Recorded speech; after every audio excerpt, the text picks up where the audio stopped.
We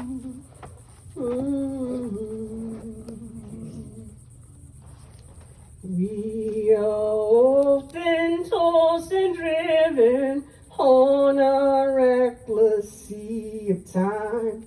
Slumber skies and hollow tempests often succeed a bright sunshine. In the land of perfect day, when the mist has rolled away, and we understand it better by and by. By and by, oh, when the morning comes, when all the saints of God are gathered at home, we will tell the story, how we overcome, and we understand it better by and by.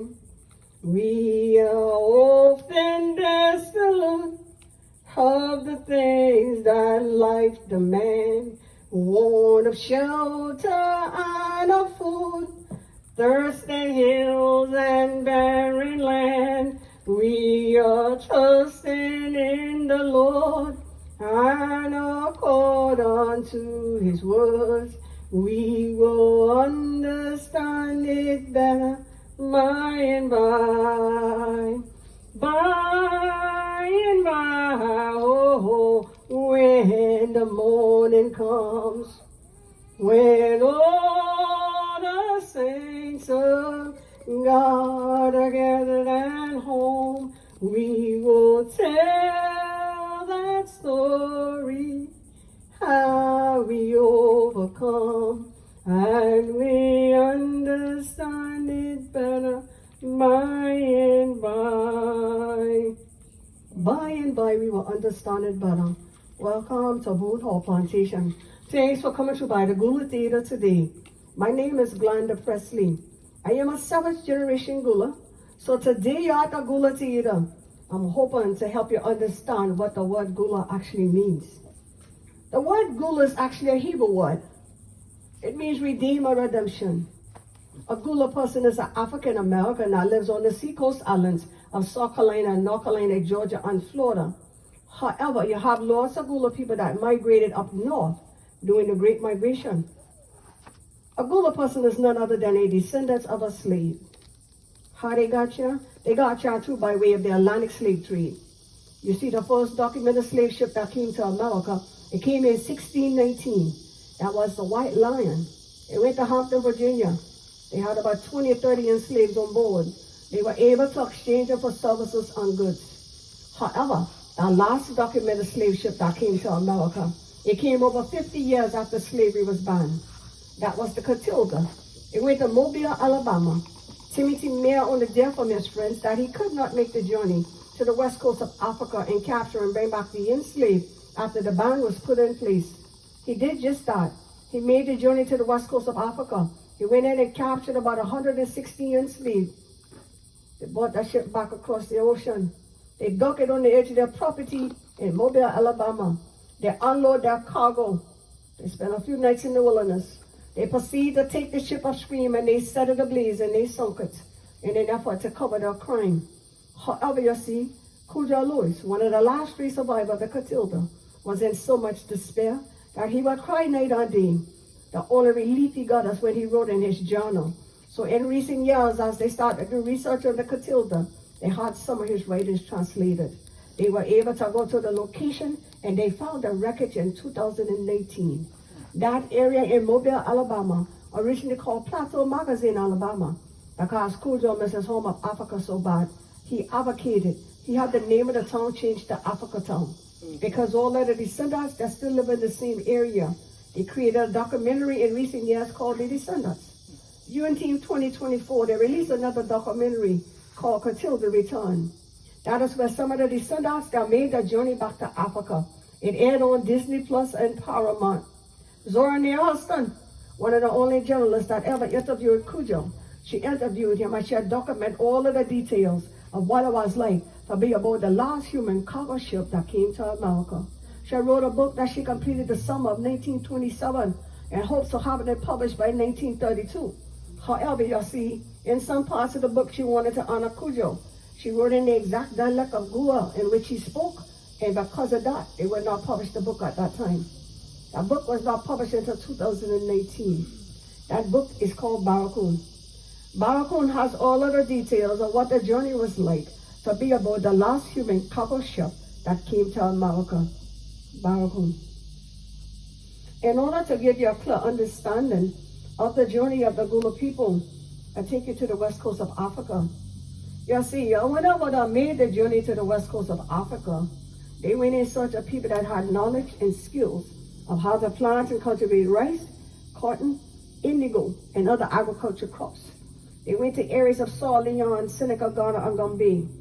They went with the intention of capturing and bringing back anywhere from 400 to 1,000 enslaved in one journey. That took time. They had holding cells along the west coast of Africa, one of the main one being Bunch Island. They were going to the various villages and capture people, bring them and put them at Bunch Island. You see, however, each time they went into a different village, they got a different tribe that spoke a different language. So the ones at the holding cells were able to communicate. You had the Mandinka, the Wolof, the Mindis, the Fufu, the Bantu, and several other different tribes. These people realize and understand if they're going to survive, they must learn how to communicate. What they did was they took bits and pieces of all of the different tribal language. They combined them together to create one common language they all can use. They name them Gullah. It is named after Angola. The Gullah language is a combination of over 20 different tribal languages combined. It has Spanish, it has French, and it has English. Well, the ones that were at the holding cells, when they got prepared to load them on the slave vessels, they took and moved them over to Goree Island. Goree Island is the place considered to be the door of no return. Once you go through that door, you'll never see your home again. They did processing at Goree Island.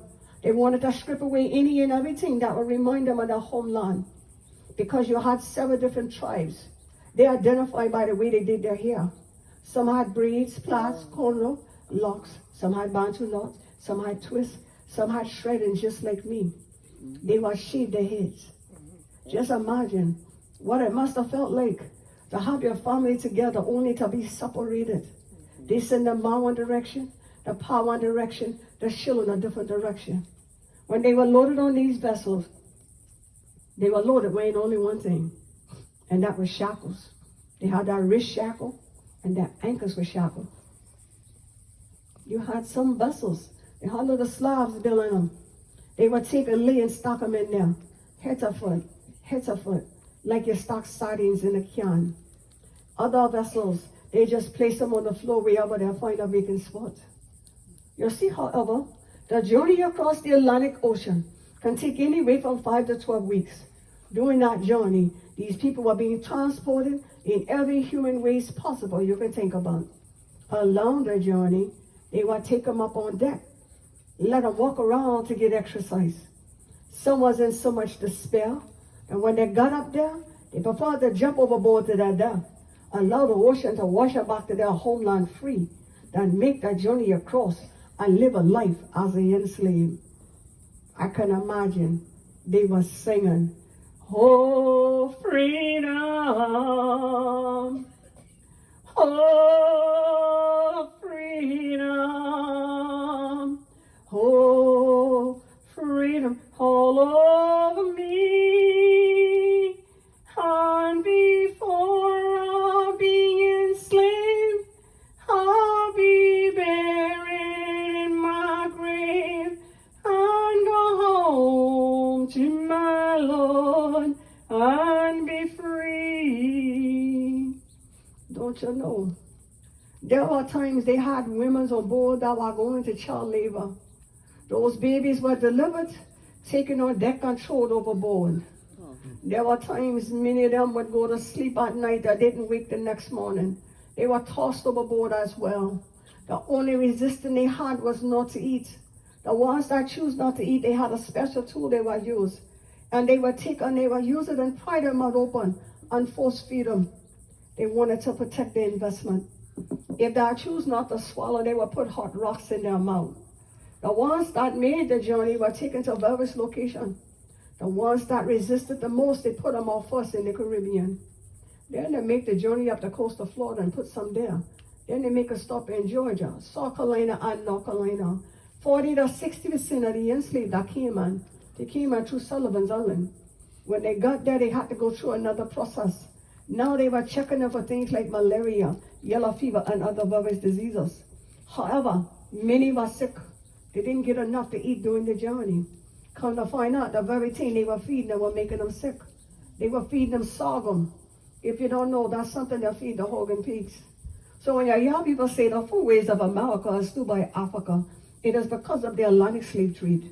They realize and understand that they wanted to get them healthy and get them on the auction block. They needed to have food that their body could digest and not reject. So when they made their journeys back to Africa, they brought back food. They brought back peas and okra, the billy seed, the kola nut, the yams. The original yams could not survive in these parts, so they opt for sweet potato. Let us not forget they brought back watermelon. Growing up, I know very well that watermelon had a stigma against it. But today, I will tell you, a lot of my ancestors survived because of the watermelon. You can eat watermelon and nothing else, you will survive. It has everything your body needs. Magnesium, potassium, calcium, zinc, protein, B6. It has H3O2. It has everything your body needs. Watermelon is very medicinal. Let's just say you got high blood pressure. You can boil some hot water. You get the seeds and you crush them and put them in the hot water. Let them steep about 45 minutes. You can drink it and it will lower your blood pressure. Another reason the watermelon is so important, during the time of the Underground Railroad, they refer to it as the August Ham. So when they were out there, they go in search of the August Ham. It would have markings on there to let them know if it was safe to continue on with their journey. So now you know the importance of the watermelon. However, the desire was to get the enslaved healthy and auction them off the various plantation. In these parts here, the desire was for Carolina gold rice. This is Carolina gold rice. The Carolina gold rice is the thing that made the low country and all of South Carolina wealthy. In the beginning, I told you, I am a 7th generation Gullah. My family were rice planters. So the first people in my bloodline had to make it through everything I just told you. On one side it was Dinah and Peter. The other side it was Charlotte and Jacob. So when I tell you I be Gullah Geechee, I know who I be. I am because of them. Because I made the journey I'm here today and I can tell their story. Even though the desire was for Carolina gold rice. Many plantation owners didn't understand rice can't grow in salt water. So they had to opt for other things. That's why some had what they call seal and cotton. You had some that had sugarcane plantation. Boone Hall plantation here, when they got started up in 1681, they had about 85 enslaved here. This here was a brick making plantation. They made bricks here. In a few short years, the enslaved had made more than 4 million bricks by hand. You look at the bricks in the cabins behind me. You'll see that they're very shapes and sizes. You look closely enough, you find a fingerprint or handprint in many. The reason for the very shapes is the fact that these bricks are reject. So they allow them to use to build a cabin. I always say, oh, it don't matter the size of bricks, you know. The thing that matters is how well you build your foundation. They did a wonderful job. Foundation still standing today. And they made them through several hurricanes. And when I speak of hurricanes, how many know most hurricanes get started off the west coast of Africa? The same area the slave ships came from. Don't you know when they get out in the Atlantic Ocean, they take the same path as the ships and they go back and visit those same states? Do you know that? You ever hear people say Tornado Alley? How many know Tornado Alley is the same path as the Trail of Tears? Out of all of these plantations, the rice plantation is the one that has the most labor intense. Don't you know when you walk the rice field, most time you're walking in water from knee to chest high? There are two main flooding. The first one is not bad. It starts the end of March or first part of April, it is over. However, the second flooding starts mid-July. It can last 2.5 months, sometimes longer. During that time, you know, that water sits stagnated. It is a breeding ground for mosquitoes and malaria. So most plantation owners that had a rice plantation, they would pack up their family during that time and leave and go stay elsewhere. It was their belief that the enslaved could survive malaria better than the plantation owner. I always say there were several other factors that came into play. First of all, a lot of the enslaved had already been exposed, so they were immune. Secondly, you have a large percentage of African American culture. They have sickle cell. They're not prone to get malaria. The most important thing there was their ancestors passing on their knowledge. They tell us how to use natural herbs to keep mosquitoes at bay. They tell us how to use the natural herbs to heal our bodies. They tell us about sage and rosemary, lemongrass and peppermint. They tell us about the beautyberry bush. You can eat the berries, they are very nutritional, but the leaves repel mosquitoes. They tell us about elderberry, very medicinal, but the leaves repel mosquitoes. Then they tell us that they don't know anything else. You can go to the kitchen and get an onion. You can peel the other layer off and put it in a dish with water or fire. It repels mosquitoes. The onion is powerful. You got an itch, rub them on your skin. You got a cough, put them with raw honey lemon formate. You got a cough medicine. You got a fever, cut a piece and put it in your foot, put a socks on. You pull fever at your body. In the Gullah community, we have what we call bushmans and bushwomen, and we have root doctors. These are the people that know how to collect the natural herb and tell you how to use them to heal your body. A person that goes out to the bush, they might get things to you. It might look like a piece of weed, a dead grass, a flower, a pine needle, acorn, the bark of a willow tree. It might be Spanish moss. They tell you how to use them medicinally. If they go out to collect the roots, they're going to get dandelion root, chicory root, buttocks root, ginger root, turmeric root, and sassafras root. And they will tell you how to use them medicinally. So today, I'm going to tell you about a few herbs. I got a few herbs on my table. If you have questions, you can come up and ask later. First of all, how many know for every pharmaceutical there's a natural herb? That's right. For every pharmaceutical there's a natural herb. And before I go any further, no, I ain't write no book. People always come up and ask me, do you have a book written about all of the herbs? I answer that question, no. No, I ain't write no book. The reason I ain't write no book, why is that? Whenever the ancestors were training us, they tell us you keep everything young, you don't write anything down. That's what they're saying. You keep everything young, you don't write anything down. People get confused, they don't understand. The reason they did that because it was against the law for them to read or write. So they just continue to pass it down through the generation. Because you see, they didn't know at the time whether it would ever be okay or safe for us to read or write. So that's why it was passed down like that. But a book is already written. A book is out there. It tells us about the herbs. It tells us about how to heal our body. Anybody know what that book is? The Bible. Genesis, Jeremiah, Revelation, all through the Bible, they tell you about the herbs. When Jesus was born, what were the gifts? They tell you about the herbs. I'm telling you, they're there. So no, the book don't need to be rewritten. It's already written. Growing up with asthma, this is my asthma medication here. We call them life everlasting. Don't they say that in the Bible? This is my asthma medication, good for asthma, bronchitis, upper respiratory illness, and things like that. Life everlasting. My grandmother was full-blood Cherokee. She called it rabbit tobacco. You can steep it and make a tea. You can make a tincture, and you can smoke it. In my parts, I have this all around me. It just grew. I'm an hour and a half away from home. My area not developed. This young grow all around me. You see? So I can get them. It's out there. I can get them. However, in South Carolina, they say it's illegal because they say it has the same potent as marijuana. I don't know how true it is, but I'm going to get somebody to test it and see if it has the same effect as marijuana. I just know for me, it does what I need it to do. It works.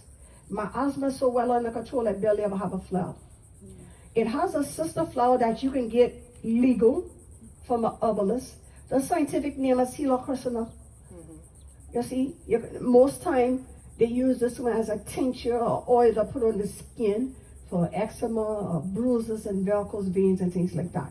But it has some of the same medicinal benefits as the one that I have here that is illegal. You see? So now, I know people say smoke is bad for asthma. Cigarette smoke is bad for asthma because tobacco is not a natural herb. Tobacco is something they physically plant. They put nicotine in there and they get you hooked on it. If you want to smoke something similar to tobacco, smoke mullein. Mullein is very medicinal. They look like a tobacco and everything.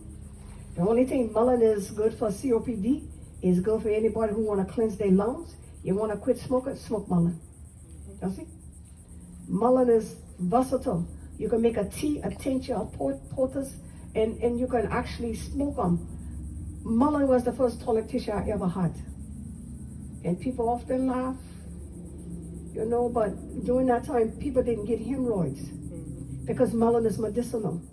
Any cut or open wound, you lay the leaf there, it promotes healing. You see?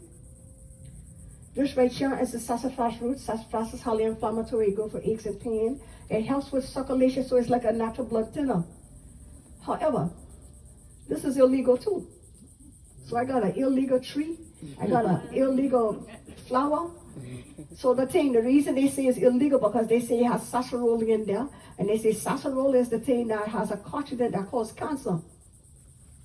However, if you ever make homemade gumbo, the recipe gonna call for something called filet of fowl. Yeah. Mm-hmm. You know what that is? Yeah. That is the leaf from the sassafras tree that they take and they grind them down. And when you put them in the soup, it helps thicken the soup. Yeah. So that is food for thought, as they say. However, sassafras is so powerful in its natural form, you just need a little small amount. And maybe a shot glass full, you know, like how you take a shot like that. If you drink too much, it causes diarrhea, it causes you to hallucinate. Now that I do know. I can tell you that too. You know? The thing is, sassafras tastes just like root beer. And sometimes when I make it, I just drink it. I sit there and drink it, and after a while, I'm just sitting there staring around. And at first, I didn't know what it was. I said, why am I like this? And so, yes, it does. It causes you just kind of just sit down and be spaced out. You drink too much, you know? However, moving along, and like I said, you can come up and ask questions. I'm going to sing a little piece of the song. I want to talk about the Gullah language, and you're going to sing with me. Kumbaya, my Lord, Kumbaya, Kumbaya, my Lord, Kumbaya, Kumbaya, my Lord, Kumbaya, oh Lord, Kumbaya. That's our Kumbaya. It means come by here. You see, that is original Gullah song. When the ancestors first got on the plantation, they were in despair. And they were crying out, somebody needs you, Lord, come by here. Somebody is crying, Lord, come by here. Somebody is praying, Lord, come by here. Oh, Lord, come by here. The Gullah is a language you learn from your mother's tongue. I continue to speak it. I want my children to know their first language. I want them to pass them on to my grandchildren. The grandchildren need to know when they come to Big Mama, and Big Mama say, Sham, that's one thing here. Them ya, that's two things here. Sham ya. See, look, there's over here. Sham that chef rubber me boss. Look on my dress, I'm burning my earrings. Only shani ya. Baby, do you hear me? Only ya. Yes, I heard you. So the thing is, it's very important for them to know. You have to speak it for them to know it. And besides, I speak it because, see, it's very easy for me to speak the Gullah than to speak Standard English. Standard English has so much structure. They got a lot of punctuation. They got past or future tense words. And they got spell check. The Gullah don't have all those things like that. First of all, we don't have the punctuation because everything is straight to the point. So we're not going to have a long sentence. You see that? Like that. Everything straight to the point. You hear that, Shem, there? You see? See? Look, it's over there. I don't need a long sentence. Shem, there? It's just like that. So the thing is that the Gullah is a language that we spell according to what we hear. So when we hear syllables or songs, that's where we spell things. Like in Standard English, if I say a simple word, the, they say it's T-H-E. In the Gullah, we don't hear TH. So we tend to drop TH and put a D. We do the same thing for this, them, and that. You got a lot of words that in Standard English, we don't even use all of the letters. If I say sucker, match, shutch, I throw away all the hours and things. You see? So that's the way it works. We go by the syllables. The past and future tense words, we don't use them. The ancestors, they always say, you're steady going. You can't do anything about them. Tomorrow not promise. You may not even be young. So you see, they say things like that. When you start trying to make plans, you know what they tell us? Oh, I'll cross that bridge when I get there. That's what they say. So you see now, when the ancestors first got on the plantation, they weren't even allowed to speak the Gullah. They always thought they were planning to escape. So they had to figure out a new way of communicating. So what they did is they learned bits and pieces of English. They put codes together. Their new way of communicating was through songs. You see them saying all the time? They were communicating. Sway low, sweet chariot, coming for to carry me home. When they sing that, they know the Underground Railroad was coming through. Sometimes they sing, wade in water, children, wade in the water. God's gonna trouble the waters. When they sing that, it is because they wanted them to be alert, because when they got out there, they had to get in the water so that the dog didn't pick up their scent. When they got ready to escape, they had a big meal. The plantation order gave them lots of cornmeal. They use it to their advantage. They make a big pan of cornbread. They nam them good. They mix up a second batch. They take them and roll them into little corn balls. They fry them up and put them in their backpack. When they get out there, they have a snack. When they get out there, they would hurry Tubman. She give them instruction. And she tell them, honey, shilling your yam, call your name, don't you look back.